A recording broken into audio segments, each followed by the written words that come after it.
You're welcome to my YouTube channel. My name is Stephen Yenti. I want to thank you all for liking, subscribing, and watching my videos on YouTube. This is a channel that discusses on three major playlists or subject matter. Number one, that discusses on living it up, a culture of progression. Subject within this angle relates to its youth life and whatever vices that pertains to them. The second one, which I'll be discussing about now, is called AutoTube, about writing. I will teach you about how to write, what to write about, and how to go about distributing, marketing your books. I'm an author, a published author of over 25 books, and I've sold thousands of copies across the country. If you want to be like me, you want to also sell more copies, you want to be a writer, you want to publish your books, I think it is the best channel for you. I want to thank you all for being a part of it. Don't forget again, like, subscribe, and share my videos content to your friends and to your social media handles. God bless you. Now, I'll be discussing today on another segment called Why Write? Why write? Why write? I repeat. Now, do you know that the word for knowledge in the Hebrew is the same thing as the word for light? The word for knowledge in the Hebrew language is the same word used for light. Now, what this means, or the implication of this, is that as you writing a book is transmission of light. It's a transmission of light.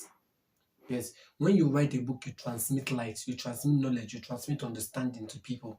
Are you getting me? Writing is the most important contribution you can make. Writing is the most important contribution you can make, not just to your own generation, but to all generations after you die. Writing is a very important thing. It says when you write, you communicate knowledge. People have done great things because of the written. In fact, a book is a carrier of ideas. A book, if you want to maintain oppression somewhere, you maintain it by writing the narrative. Listen to what I'm saying. You maintain oppression, you maintain deception, you maintain all forms of manipulation by writing the narrative, by teaching people or by telling people what to believe in. I remember during the Biafran War, I learned this in history. So our history teacher taught us a version of the Biafran War. And one of these people who was part of the witnesses of the Biafran War, I've forgotten his name now, one of these great Nigerian novelists. Guess what he did? Before he passed on to glory some 2 or 3 years ago, guess what? 3 years ago, precisely, he published a new book giving the perspective of the Igbos parts, the Igbo clan, the Igbo nation in place of the Biafran War. How they contributed, because they were saying that this person did that person did that person was the one that was the culprit, this person was the one of the culprit, and everybody was trying to defend themselves and sell a lie to the other. Now, this man wrote a whole biography, a whole voluminous book to write and re-explain the narrative about the part the Igbo people played within the Biafran War. And that's what happens. You see, when you want to instill some form of education to people, you want to bring fear, you want to bring limitation, you want to bring oppression, you want to bring abuse, you communicate it by writing a book. The same thing by writing a book, by writing a song, by writing a drama script. The same thing when you want to free people, when you want to give people a good standing, a social standing, an economic standing, a health standing. Guess what you do? You also free them and give them this inheritance by writing a book. Book is light, book is power. And who knows, probably the book you will be writing or you have written is what is going to liberate so many people from the clutches of bad mindset, oppression, segregation, and what have you. I pray for you listening to me today that you would not only come to the point of realizing that book carries light and it carries freedom, but you also be part of the participator or part of the distributions of that light and freedom. Thank you very much. Don't forget to subscribe to my YouTube channel. So as I've said earlier, Writing a book is a transmission of light. So when you write, one of the most important thing you would do when writing is you would not only contribute to the advancement of your generation, but to the advancement of so many other generations, even while you die. Now, why should you write? People are saying, okay, okay, I realize, Reverend Stephen, you are good at writing. Maybe God has called you to write. Maybe you have the talent of writing. But me, why must I write? Why should I write? What is there about writing? One of the things I can tell you is that you can write and you have something to write. And I'm here to encourage you and to convince you, to give you facts that will speak to your spirit, your mind, and that will motivate you to write. Number one point why you must write is that because the world is ruled by dead men. The first point you must learn or you must have in mind why you must write. Why must I write? Is because the world is ruled by dead men. Think about it. Everything that we believe today, we got it from somebody who is dead. Remember? All okay, algebra, simultaneous equation, and everything, everything about evolution, everything you believe in this life, law of gravity, geography, everything you learned, everything you believed, who taught you? You learned it from dead men, remember? Yeah, everything. How? Because they left their ideas. They left the ideas on paper. That was how you were able to learn it. You were not there when they discovered whatever they discovered. You were not there when they went to the moon. You were not there when they had these inventions. You were not there when all these things happened. But how have you benefited from it is because they documented their discoveries, their ideas, their insights on paper. So in a sense, writing makes you, in a sense, as I said, in a sense, writing makes you live forever on earth. In a sense, writing makes you live forever on earth. So just like those people now have lived forever on earth because of their writing, they documented their writing in a book, in a paper, and then it has lived after they've died. They are still living. Look at Apostle Paul. Apostle Paul had died many years ago, but what he has written is still making waves and impact. It's still causing a revolution and a revival in the land. The same thing.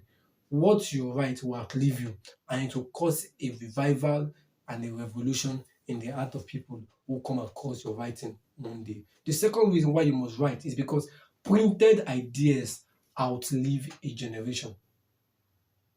Guess what? Videos can be deleted or taken away. All right, are you listening to me? Voice preaching or recording can be taken away. But one thing is this: the enemy is afraid of ideas that are properly printed. You can see why you must publish your book. Now, that is also one of the reasons why I would not always encourage soft copies of books. Because those things, what if in a situation whereby they block the cyberspace? What in a situation whereby China and all these other nations decide to say, okay, we want to vet every material coming to our country, both online and on ground. How do you intend to manage where they've put spywares and whatever spy security apps and machines in everywhere you are in your phone and everything? They can monitor you. How do you transmit and transfer those kind of products? There are many threats. What if today now social media goes off? I heard that one country, one nation even deleted and blocked the social media account of one of their ex-presidents. Imagine if a nation can block and delete the social media account of their ex-president. Think about it. You can see that e-copies are not safe. So printed ideas will outlive a generation. When all else fails, your printed idea will be resurrected. The third reason why you must write is because documented ideas gains credibility.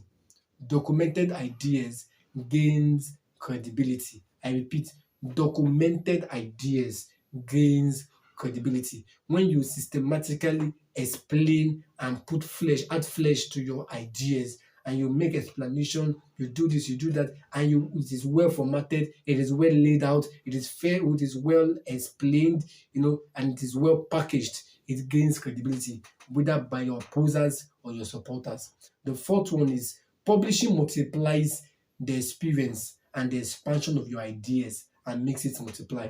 Publishing, which is printing the book, spreading the book, making it something that is now available for all, you see, multiplies the experience and makes the expansion of your ideas.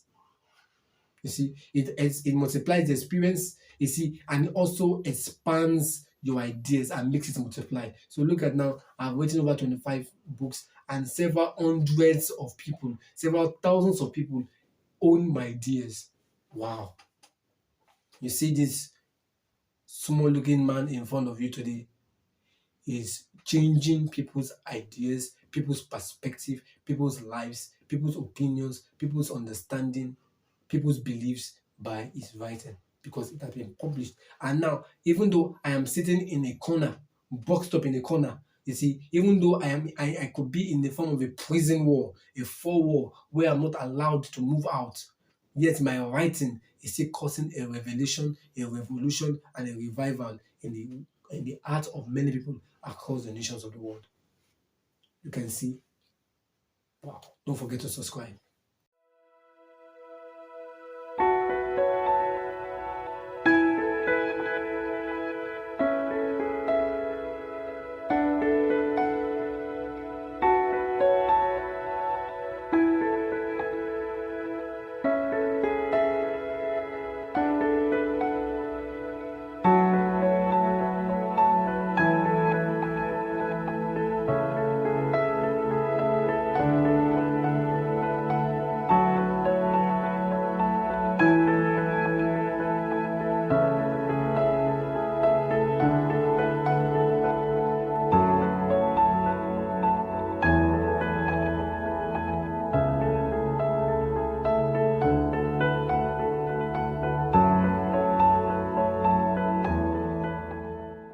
All right, don't forget to subscribe to my YouTube channel, please. Like the video, comment if you have questions or contributions to make, and share this video to all who would be interested in the video. So now I want to talk about something else.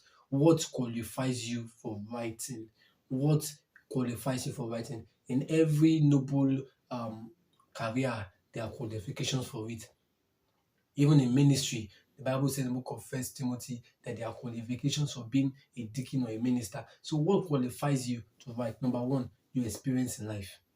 Number one, your experience. What have you suffered? What have you gone through? What have you endured? What have you won? What have you built? Your experience in life automatically qualifies you to write something down. That's why they are called biographies. They are biographies. They are how to do. They are books that are self-help. There are books that are biography. There are books that are fiction. There are books that all these things are stemmed from experiences. What have you experienced in life? Number two, you must have a clear idea that is worth writing and documenting. That is the point.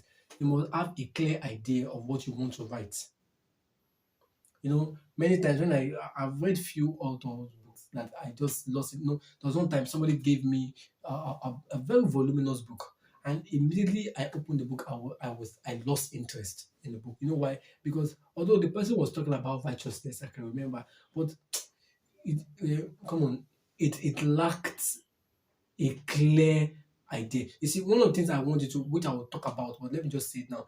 You must, when you are writing a book, your book must carry one idea and it could be spread in and explained or established with several chapters. Your book must carry one idea from the beginning to the end. It must be trying to communicate, trying to explain, trying to decipher, trying to teach, trying to unravel one idea, not two, not three, one idea. And then the rest of the chapters of the book is helping you support, helping you add flesh, helping you strengthen, helping you establish that idea.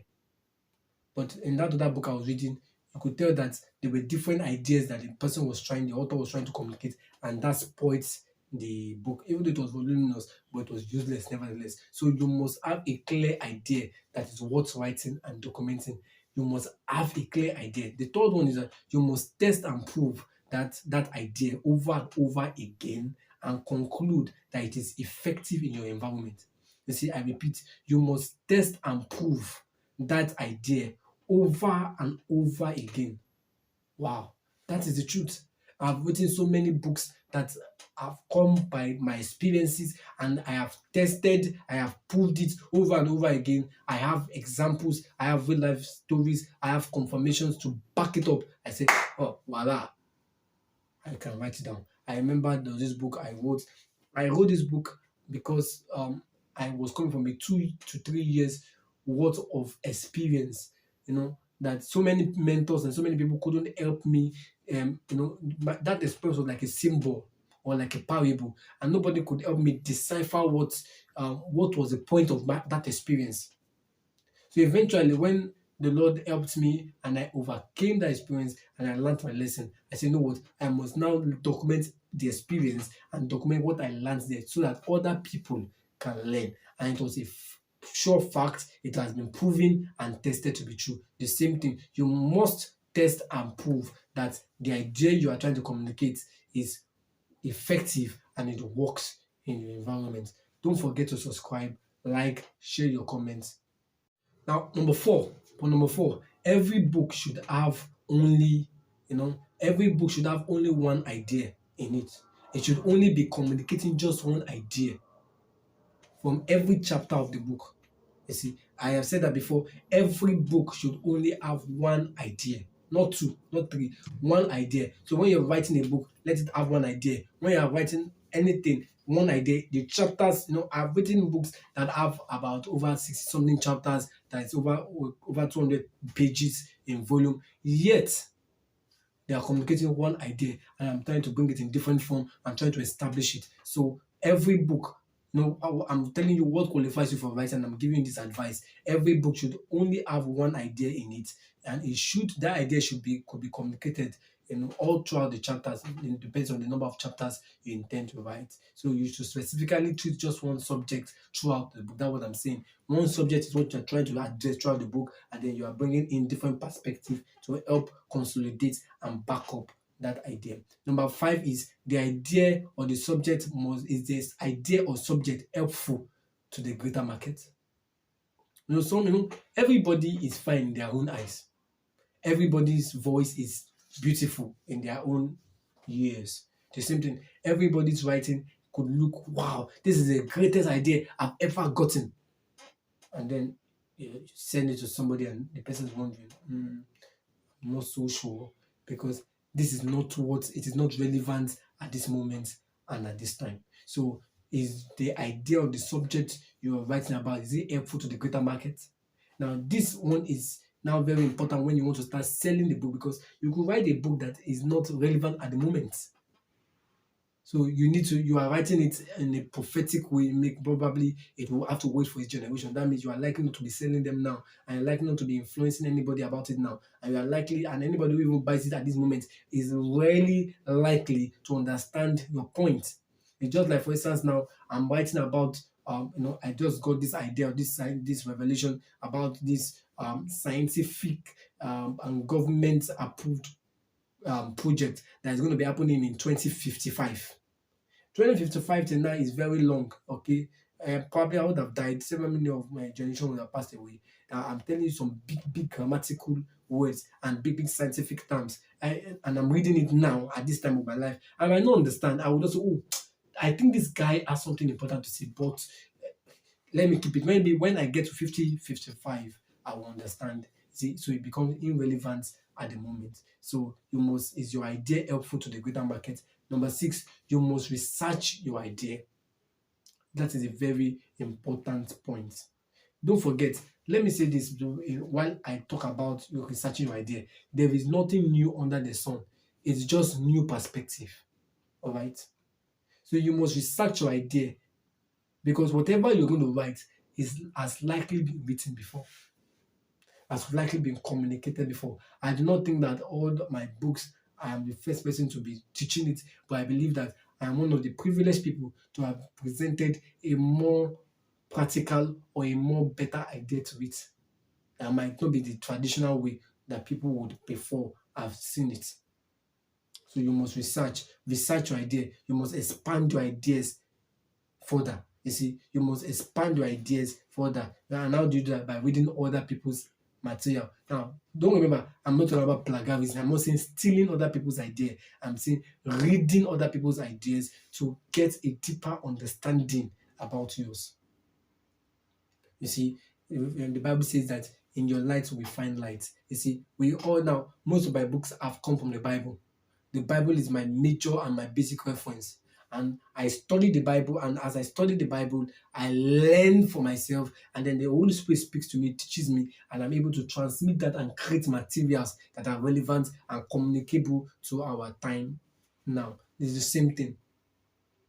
That's the point I'm trying to make. So there is nothing new under the sun. It's just new perspective. So you must learn to communicate new perspective by researching your idea. So do you understand all what I've been saying so far? Do you now see why you must write? So I want to encourage you. Will you write? Do you love to write? Then this is your season. If you need help in any way, you can feel free to contact me by commenting or typing on the comment section below, and I would love to be of help to you. Thank you very much. Don't forget to subscribe to my YouTube channel. Don't forget to like this video, make a comment, share this video with everyone who you believe will be in need of it. I also want to encourage you all to please like my social media handles, and please reach back to me. We are looking at aiming to hitting 50 subscribers before the end of the month. Please help us hit it. It is our journey, it is our community. Let us get to it, and we both win together. Thank you very much. See you next time.